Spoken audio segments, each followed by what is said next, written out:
انسان کی فطرت ہے نا معبود بنانا اور پھر اس سے محبت کرنا. اور ایک کو ایک رب چاہیے جس سے وہ محبت کرے, ایک خدا چاہیے جس سے وہ محبت کرے. تو اصلی خدا نہیں ملتا تو وہ جعلی خداؤں میں پڑ جاتے ہیں. محمد صلی اللہ علیہ وسلم کا انسانیت پہ جو سب سے بڑا احسان ہے, آپ صلی اللہ علیہ وسلم نے ہمیں اصلی رب کی پہچان کرائی, بلکہ اللہ نے خود پہچان کرائی اور اس کے لیے نمائندہ کس کو بنایا؟ محمد صلی اللہ علیہ وسلم. دوسری بات کیا ہے کہ جب اس سے محبت کرتے ہیں تو پھر محبت کا اظہار کیسے کرنا ہے, اس محبت کے تقاضے پر عمل کیسے کرنا ہے, یہ بھی ان کو معلوم نہیں ہے. تو ہمیں اللہ نے بتایا ہے کہ مجھ سے محبت کا اظہار کیسے کرنا ہے. تو یہ عبادات کا جتنا بھی باب ہے نا, نماز ہے, زکوٰۃ ہے, روزہ ہے, حج ہے, یہ سب کیا ہے؟ اللہ نے مخصوص طریقے متعین کر دیے کہ میری عبادت کرنا چاہو تو اس طریقے سے کرو گے, اخفل طریقے سے عبادت بولو بھائی نہیں چلے گی.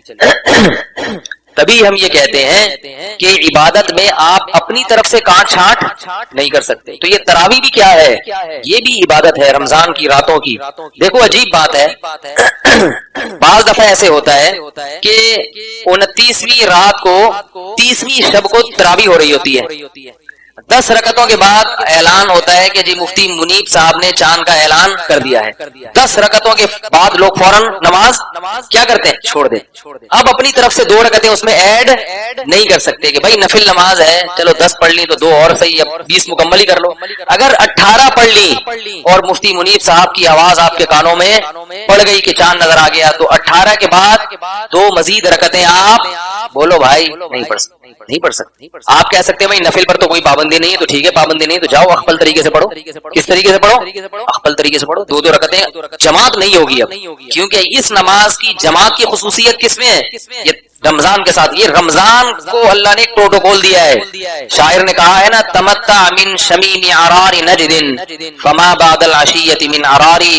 یہ جو عرار کی خوشبو ہے اس سے رات کے وقت خوشبو حاصل کر لو, دن کا اجالا ہوتے ہی یہ خوشبو غائب ہو جاتی ہے. رات کی رانی بھی ایسا ہی ہے, رات کو خوشبو دیتی ہے. اگر آپ نے انتظار کیا کہ یار ابھی تو میں سو رہا ہوں, صبح اٹھ کے خوشبو سونگوں گا میں, صبح کو رات کی رانی تو ہوگی مگر اس کی خوشبو نہیں ہوگی. سمجھ رہے ہو کہ نہیں سمجھ رہے؟ تو اللہ تعالیٰ نے اس رات میں, اس رمضان کی راتوں میں خاص عبادت کیا رکھ دی؟ تراویح. پورا قرآن پڑھا جا رہا ہے, اللہ کے سامنے رکوع ہے, سجدہ ہے, اور رمضان میں جو کرنے کے کام ہیں رمضان کے علاوہ بھی کرنے ہیں لیکن رمضان میں زیادہ ہیں. اسلام میں جو زکوٰۃ کا نظام ہے نا, خوب اچھی طرح سمجھ لو. زکوٰۃ اس کی بنیاد یہ نہیں ہے کہ غریبوں کی حاجت پوری کی جائے, اصل میں یہ نہیں ہے. یہی وجہ ہے کہ زکوٰۃ مخلوق کا حق نہیں ہے بلکہ زکوٰۃ عبادت ہے, اور عبادت کس کی جاتی ہے؟ اللہ کی. اگر یہ مخلوق کا حق ہوتا نا تو مخلوق کو اجازت ہوتی ہے آپ سے چھیننے کی. دیکھو بھائی میں نے آپ سے 1 لاکھ روپے قرضہ لیا, اللہ نہ کرے 1 لاکھ روپے میں نے آپ سے کیا لیا؟ قرضہ. اب میرے ذمے ہے نا کہ میں آپ کو 1 لاکھ واپس کروں. کیا خیال ہے؟ میں نہیں واپس کرتا, آپ کا حق ہے نا کہ چھینے. بھائی حق ہے, آپ جیب سے نکالیں, گلے ملیں, جیب میں ہاتھ ڈالیں, نکال لیں, کسی بھی طرح سے لے سکتے ہیں آپ. لیکن میرے پاس فرض کریں 40 لاکھ روپے تھے اور محلے میں ایک اکیلے آپ غریب ہیں, معذرت کے ساتھ ابھی تھوڑی دیر کے لیے فرض کر لیں کہ آپ غریب ہیں, ایک اکیلے یہ کیا ہے؟ غریب. اب میرے ذمہ ہے کہ 1 لاکھ ان کو زکات دوں. 40 لاکھ پہ کتنی بنتی ہے؟ 40واں حصہ ہے نا, 1 لاکھ بنتی ہے. 1 لاکھ دوں, میں نہیں دے رہا, تو یہ مجھ سے چھین سکتے ہیں؟ نہیں چھین سکتے. نہ کوئی کیس کر سکتے ہیں, نہ چھین سکتے ہیں, نہ مجھے ملامت کر سکتے ہیں. کیوں؟ یہ ان کا حق, یہ جو ہم کہتے ہیں نا زکات غریبوں کا حق, یہ مجازن کہتے ہیں, دوسرے درجے میں کہتے ہیں. زکات عبادت ہے, اور عبادت کس کی ہوتی ہے؟ اللہ کی. اور یہ عبادت حق کس کا ہوتا ہے؟ بولو بھائی اللہ کا. یہی فرق ہے مسلم اور غیر مسلم کے صدقے میں. غیر مسلم بھی ٹرسٹ بناتے ہیں, صدقات و خیرات کرتے ہیں, اس میں اللہ کی عبادت کا عنصر نہیں ہوتا, جبکہ زکات خالصتاً عبادت ہے. جیسے نماز ہے, جیسے روزہ ہے, جیسے حج ہے, اس طرح زکات بھی کیا ہے؟ عبادت. اللہ کا حق ہے, مخلوق کو حق نہیں ہے آپ سے چھینے. یہ کس کو حق ہے؟ اللہ کو حق ہے. جیسے آپ نماز نہیں پڑھ رہے تو مجھے حق تھوڑی کہ میں زبردستی آپ کو مسجد میں گھسیٹوں. حکومت کو حق ہے, وہ اس لیے کہ حکومت اللہ کی نائب ہوتی ہے زمین پہ نا, اللہ کا نظام نافذ کرنے کے لیے, وہ تو اللہ کی نیابت میں یہ کام کر رہی ہے. ورنہ یہ انسان کا حق نہیں ہے کہ زبردستی کسی کو آپ نماز پڑھائیں. آپ بولیں گے بھائی تمہارے پیسے میں نے لیے ہوں, تم اس کی بات کرو, نماز کی بات کیوں کرتے ہو؟ پانی وانی کی بات کرتے ہو, دل جلانے کی بات کرتے ہو, 6 مہینے سے منہ نہیں دھویا تم نہانے کی بات کرتے ہو. ہم ایک گاؤں میں تھے, تو وہاں پانی ختم ہو گیا تھا, بڑے پریشان تھے. تو ہمارے ایک ساتھی نے کہا یار 1-2 ہفتے سے نہائے نہیں ہیں. تو ہم نے اس پہ یہ شعر کہا کہ پانی وانی, انہوں نے کہا پانی نہیں ہے نہانے کے لیے. ہم نے کہا پانی وانی کی بات کرتے ہو, دل جلانے کی بات کرتے ہو, 6 مہینے سے منہ نہیں دھویا, تم نہانے کی بات کرتے ہو. خیر تھکے ہوئے ہوتے ہیں آپ لوگ, تھوڑا میں اس لیے تھوڑے سے چٹکلے سناتا رہتا ہوں. میں اپنے چٹکلے کبھی خود سنتا ہوں نا یوٹیوب پہ, بڑا مزہ آتا ہے. ابھی وہ ایک بھینس والا چٹکلا, میں کہیں جا رہا تھا, بھینس والا قصہ لگا دیا. وہ بھینس کے منہ میں پائپ ڈالا تو بھینس نے پہلے پھونک مار دی. تو وہ مجھے اتنی ہنسی آئی, اور نیچے کسی نے کمنٹس لکھے ہوئے تھے کہ میں 15 منٹ تک ہنستا رہا ہوں. تو اچھا ہے, لوگ بےچارے رو رہے ہیں, تھوڑا سا خوش ہو جائیں تو اچھا ہے نا. اور اس بھینس والے واقعے میں نے سبق بتایا تھا, خالی لطیفے برائے لطیفے نہیں, اس میں سبق ہوتا ہے. خیر تو اللہ تعالیٰ نے زکوٰۃ کو بھی کیا رکھا ہے, اللہ سے محبت کا اظہار. فقہا تبھی اس لیے کہتا ہوں علم مدرسوں میں حاصل کیا کرو, تمیز سے جو ہے نا, باقاعدہ پراپر طریقے سے. جب عالم بننے کا شوق ہو تو کہاں داخلہ لو, پورا جو صدیوں سے سلیبس چلا آ رہا ہے, جو بنیادی ہے, جس کے جو ایک محنت کے بعد تیار کیا گیا ہے, اور وہ صدیوں سے چلا آ رہا ہے, اس سے آپ کا سلسلہ محمد صلی اللہ علیہ وسلم سے جا کے منسلک ہو جائے گا. تو فقہا کہتے ہیں کہ زکوٰۃ جو ہم دیتے ہیں یہ اللہ کو خوش کرنے کے لیے, اللہ کی عبادت میں, اللہ کی محبت میں. لیکن اللہ تک پیسے پہنچانا ممکن ہے نہیں, یہ گفٹ اللہ کو دیا جاتا ہے, یہ اللہ کو ہدیہ دیا جاتا ہے. اب اللہ تو غنی ہے, تو اللہ نے اپنا وکیل اور نائب بنا دیا غریبوں کو. جیسے آپ فرض کریں مجھے کچھ ہدیہ دینا چاہتے ہیں, مثال تو اچھی دینا آدمی, خوشبو اور جوڑے کے علاوہ. ایک مولوی صاحب مجھے ملے, کہنے لگے کہ یار پوری خوشبوؤں کے تھیلے جمع ہو گئے میرے پاس, علماء کو خوشبو اور جوڑے ہدیہ نہ دیا کرو. یہ سب مولوی بیزار ہیں اس سے, سب کی یہ شکایت ہے, یار جو آتا ہے خوشبو اٹھا کے. خوشبو ایسی چیز ہے جو اپنی پسند کی انسان استعمال کرتا ہے. وہ بوروں کے بورے بھرے ہوتے ہیں, اتنی مہنگی خوشبوئیں, وہ استعمال اس میں سے بعض دفعہ کوئی بھی نہیں ہوتا. اس طرح جوڑے, ایک چھوٹا سا لطیفہ, میں فیصلہ آباد گیا تو ایک عالم تھے, دعوت تھی, بڑی پرتکلف دعوت. تو عالم واقعہ سنانے لگے کہ کسی مجلس میں بیٹھا تھا, تو جب اس طرح کھانا رکھا تھا نا, تو کسی شخص نے کہا کہ اللہ نے علماء پر رزق کا دروازہ کھول دیا ہے, دیکھو کیا کیا مرغے شرغے علماء کھاتے ہیں. تو وہ عالم بیچارے جل کے کہنے لگے اللہ نے رزق کا دروازہ تو کھولا ہے, کیش کا دروازہ نہیں کھولا. تنخواہیں بیچاروں کی کیا ہوتی ہیں, کم ہوتی ہیں, یہ مرغے لے جا کے گھر تھوڑی کھلائیں گے وہ. مجھے اتنی ہنسی آئی ان کی بات پہ, وہ سن رہے ہوں گے, مولانا طارق جمیل صاحب کے خاص اسسٹنٹ ہے وہ, ٹھیک ہے نا, جن کا یہ لطیفہ ہے.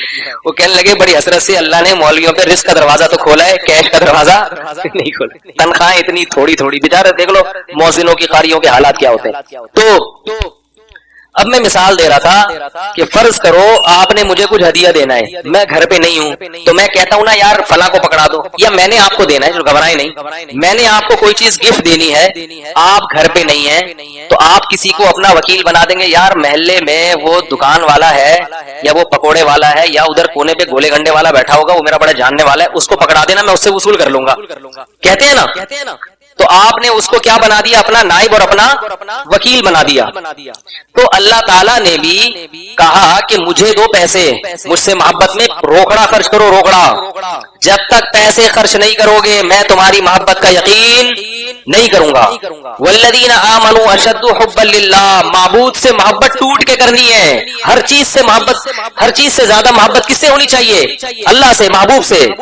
رسول اللہ صلی اللہ علیہ وسلم نے ارشاد فرمایا لو کنت متخذا خلیلا لاتخذت ابا بکر خلیلا, اگر میں کسی کو خلیل بناتا تو ابو بکر کو بناتا, لیکن میرا خلیل صرف ایک ہے, وہ کون ہے, اللہ.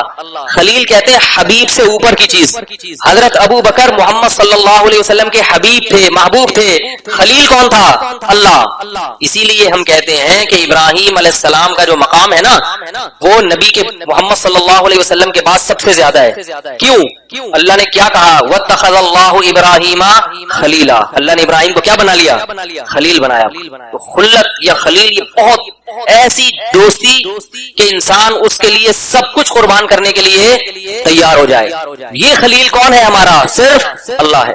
باقی حبیب ہیں, محبوب ہیں, دوست ہیں, یار ہیں, ماموں ہیں, میں نے کل بتایا تھا آپ کو, ٹھیک ہے نا. تو اب اللہ تعالیٰ چاہتے ہیں, کل جو ہم پڑھیں گے نا لن تنالوا البر حتى تنفقوا مما تحبون, اس میں بھی ہے کہ تم نیکی کی حقیقت کو اس وقت تک نہیں پہنچ سکتے جب تک اپنی محبوب چیز اللہ کی راہ میں صدقہ نہ کرو. ہمارے صدقے کیسے ہوتے ہیں؟ وہ وائپر صاف کر رہا ہوتا ہے نا شیشے کو، 5 روپے پکڑا دیے، گاڑی کا شیشہ نہیں صاف کر رہا ہوتا، یا کہیں ایسے موچی گزرا تو 5 روپے اس کو دے دیے، یہ ہوتا ہے ہمارا۔ لیکن جب دعوت کرتے ہیں کتنا پیسہ اڑاتے ہیں نا رشتہ داروں پہ، کیوں؟ یہ ثابت کرنے کے لیے کہ ہم غریب۔ کیا خیال ہے آج کسی کوئی مجھ سے ملنے آیا اثر کے بعد کہ میرا نکاح ہونے والا ہے، شادی ہونے والی ہے، لڑکی والے کہہ رہے ہیں کہ ولیمہ خاندانی طریقے سے ہال میں کرنا پڑے گا، وہ چاہ رہا تھا سادگی میں، میرے بیان سنے اس نے تو سادگی میں کیا کرے، ہلکا پھلکا کر لے۔ میں نے اسے کہا کہ بھائی اللہ نے اگر پیسہ دیا ہے تو اچھے طریقے سے ولیمہ کر لو۔ لڑکی والوں کی چاہت ہوتی ہے کہ بھائی ہم اپنے رشتہ داروں کو بلائیں گے تو ظاہر ہے ان کا بھی ایک معیار زندگی ہے نا، سادگی کا لوگ مطلب ہی غلط سمجھتے ہیں۔ بھائی اللہ نے اگر گنجائش دی ہے تو اس حساب سے کھانا کھلاؤ۔ آپ کروڑوں روپے کما رہے ہو اور سادگی اتنی کہ ولیمے میں دال چاول کھلا رہے ہو لوگوں کو، تو یہ سادگی نہیں ہے، یہ حماقت اور بولو بھائی بے وقوفی ہے۔ تو میں نے کہا ان کے حساب سے کر لو ولیمہ، ہاں مس گیدرنگ نہیں ہونی چاہیے جو غیر شرعی چیز ہے، اگر اللہ نے گنجائش دی ہے تو۔ اب دیکھو لوگ رشتہ داروں کو خوش کرنے کے لیے بڑی بڑی دعوتیں کرتے ہیں، اللہ کو خوش کرنے کے لیے اتنی بڑی دعوتیں، بولو نا یار، اتنا پیسہ خرچ نہیں کیا جاتا اللہ کو خوش۔ پیسہ ڈاکٹر بننے کے لیے 5-5 10-10 لاکھ روپے فیسیں جمع کرا دیں گے، قرضے لے کے ادھر ادھر سے، لیکن اللہ کو راضی کرنے کے لیے، جہنم کی آگ کو ٹھنڈا کرنے کے لیے، اللہ کے غضب کو ٹھنڈا کرنے کے لیے بہت زیادہ اگر کرتے ہیں تو کسی غریب کو کسی ہوٹل سے نہاری باندھ کے شوپر میں ڈال دیں، یہ بھی جائز ہے، یہ بھی اچھا کام ہے۔ لیکن اللہ کے بندو اگر اللہ پر ایمان رکھتے ہو، یقین ہے کہ یا تو ہے ہی نہیں اللہ معاذ اللہ، پھر تو 5 روپے کی بھی ضرورت نہیں ہے، لیکن اگر یقین ہے اللہ ہے، آج جو ہم نے آیات پڑھی ہے نا اس میں بہت ہے اس بات کا تذکرہ، یا ایھا الذین آمنوا انفقوا مما رزقناکم انفقوا من طیبات ما کسبتم، اے ایمان والو جو کچھ کماتے ہو نا اس میں سے پاکیزہ چیز خرچ کرو، طیب کمانا مرغوب چیز، مرغوب چیز خرچ کرو، مرغوب، ولا تیمموا الخبیث منہ، جب خرچ کرنے کی باری آئے تو ناقص چیزیں تلاش نہ کیا کرو، یہ والے کپڑے چونکہ پھٹے ہوئے ہیں، اس کی شلوار پھٹی ہوئی ہے، 3 دفعہ سی چکا ہوں پھر بھی سلے کا نام نہیں لے رہی، تو چلو یہ کس کو پکڑا دو، یہ غریب کو پکڑا دو۔ ضائع کرنے سے تو بہتر ہے کہ کسی غریب ہی کو دے دیں، لیکن وہ تو ضائع ہونے سے بچانے کے لیے نا، لیکن جب صدقے کی نیت کریں، اصل صدقہ کیا ہے، نفیس چیز اللہ کی راہ میں، بولو بھائی صدقہ کی جائے۔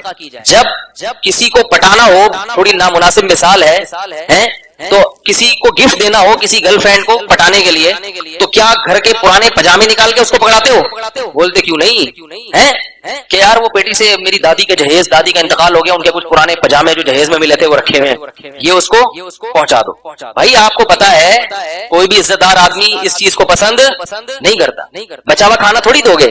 آپ کے گھر کوئی مہمان آیا، کوفتوں کا سالن رکھ دیا آپ نے، وہ بڑا خوش ہو رہا ہے یار بڑا زبردست، آپ کہہ رہے ہیں ہاں وہ اصل میں 3 دن سے بچا ہوا تھا، کوئی کھا نہیں رہا تھا تو ہم نے تھوڑا گرم کر کے آپ کے سامنے رکھ دیا، کتنا ہی مزیدار کھانا اسی وقت ہاتھ کھینچ لے گا، بولے گا یار۔ تو اللہ کہتے ہیں وَلَا تَيَمَّمُوا الْخَبِيثَ مِنْهُ، گھٹیا چیز کا ارادہ، دیکھو ارادہ مت کرو، کیا مطلب، ضائع ہونے سے بچانے کے لیے اگر صدقہ کر دیا وہ تو ٹھیک ہے، بھائی بعض دفعہ کھانا بچ گیا تو پھینکے گا تو غریب کو دے دو، وہ الگ ہے، لیکن الگ سے ارادہ کر کے ایسی چیزیں تلاش کرنا، پرانے پجامے، پرانے سڑے ہوئے کھانے تلاش کر کے، جب اصل صدقہ کرنے کا ارادہ ہو نا اللہ کے لیے تو نفیس چیز نکال کے، بولو بھائی اچھی چیز نکال کے صدقہ کیا کرو۔ کیوں؟ وَاعْلَمُوا أَنَّ اللَّهَ غَنِيٌّ حَمِيدٌ، وہی بات جو میں عرض کر رہا تھا، یقین کر لو اللہ غنی ہے، مالدار ہے، اسے تمہارے تھکے ہوئے مال کی ضرورت نہیں ہے، حمید قابل تعریف ہے۔ جیسے پرانے کوفتے کا سالن کسی کو کھلاؤ گے تو وہ کہے گا میں قابل تعریف ہوں، قوم میں عزت دار آدمی ہوں، گھٹیا آدمی نہیں ہوں، ایسے ہی اللہ کہہ رہے ہیں کہ مجھے جب کوئی چیز دیا کرو تو یہ سوچ لیا کرو میرے پاس دولت کی کمی، بولو بھائی نہیں ہے، ہم حالانکہ اللہ کو نہیں دے رہے، ہم کس کو دے رہے ہیں، غریب کو، لیکن اللہ کہہ رہے ہیں غریب کو نہیں دے رہے بلکہ تم کس کو دے رہے ہو، مجھے دے رہے ہو، یہ تو میرا وکیل ہے، نمائندہ ہے۔ تو صدقہ کس کو دیا جاتا ہے، اللہ کو، زکوٰۃ کس کو دی جاتی ہے، اللہ کو، تبھی غریب کو آپ سے مانگنے کا حق، زبردستی مانگنے کا حق نہیں ہے اس کو، اللہ کو حق ہے زبردستی مانگنے کا۔ تو اب ہم اپنے گریبان میں جھانک کے دیکھیں ہم اس طرح کے صدقات کتنے کرتے ہیں، اپنے جو بھائی بہنوں کو کبھی ہدیہ دیا کریں نا، اچھی چیزیں بھی ہدیہ دے دیا کریں، خواتین پر بھی لازم ہے کہ وہ صدقہ کریں، امہات المومنین اس قدر صدقات کیا کرتی تھی، آج ہم میں سے ہر شخص مال جمع کرنے میں لگا ہوا ہے۔ آج جو ہم نے آیتیں پڑھی ہیں نا سورہ بقرہ، اس میں 3 رکوع مسلسل صدقات و خیرات کی ترغیب پر ہیں، مسلسل بار بار جو لوگ اللہ کی راہ میں خرچ کرتے ہیں ان کی مثال ایسے ہے کمثل حبۃ انبتت سبع سنابل، گندم کا ایک دانہ جس سے 7 دانے پیدا ہو جائیں اور پھر اس دانے سے مزید دانے جب آپ خرچ کرتے ہیں اس کی خیریں پھیلتی ہیں، وہ تمام ثواب کس کے کھاتے میں جاتا ہے؟ اکیلے آپ کے کھاتے میں جاتا ہے۔ اللہ فرماتے ہیں جو اللہ ایک گندم سے ہزاروں گندم پیدا کر کے دکھاتا ہے تمہیں آنکھوں سے، وہ تمہارے 1 روپیے سے ہزاروں روپے پیدا کر کے کیوں نہیں دکھا سکتا؟ ایسے بڑھائے گا اس کا ثواب۔ خواتین کی بھی ذمہ داری ہے، رسول اللہ صلی اللہ علیہ وسلم خواتین میں باقاعدہ صدقات و خیرات کی ترغیب پر بیان کیا کرتے تھے۔ جہنم سے بچنے کی ضرورت جتنی مرد کو ہے اتنی ہی عورت کو ہے، اور صدقہ اللہ کے غضب کو ٹھنڈا کرتا ہے۔ آپ سے کوئی گناہ ہو گیا، کوئی کوتاہی ہو گئی، اللہ کو غضب آیا ہے، توبہ استغفار بھی کرو خوب گڑ گڑا کے، اور کسی کی حاجت پوری کر دو، کیونکہ جب اللہ اس کو خوش دیکھیں گے تو اللہ جو آپ پر غصے ہوئے تھے وہ غصہ اللہ کا بولو بھائی ٹھنڈا ہو جائے۔ حضرت عمر رضی اللہ تعالیٰ عنہ پریشان تھے نا، گھر سے آواز آئی غریب بچوں کی، حضرت عمر نے جا کے ان کو کھانا کھلایا، لوگوں نے کہا کہ آپ امیر المومنین ہیں آرام کریں ہم پہنچا دیں گے، فرمائے نہیں۔ تو جب وہ غریب عورت نے کھانا پکایا بچوں کو کھلایا تو حضرت عمر وہاں کھڑے ہو کر یہ منظر اپنی آنکھوں سے دیکھتے رہے، کیوں؟ فرمائے جیسے میں نے ان کو پریشان دیکھ کے پریشان ہوا نا، اب میں ان کو کھاتا دیکھ کے خوش ہونا چاہتا ہوں، جب تک یہ کھا رہے میں کھڑا رہوں گا۔ تو جو کسی کا خیر خواہ ہوتا ہے نا وہ اسے خوش دیکھ کے خوش ہوتا ہے، تو اللہ اپنی مخلوق سے محبت کرتے ہیں، تو جب کسی مخلوق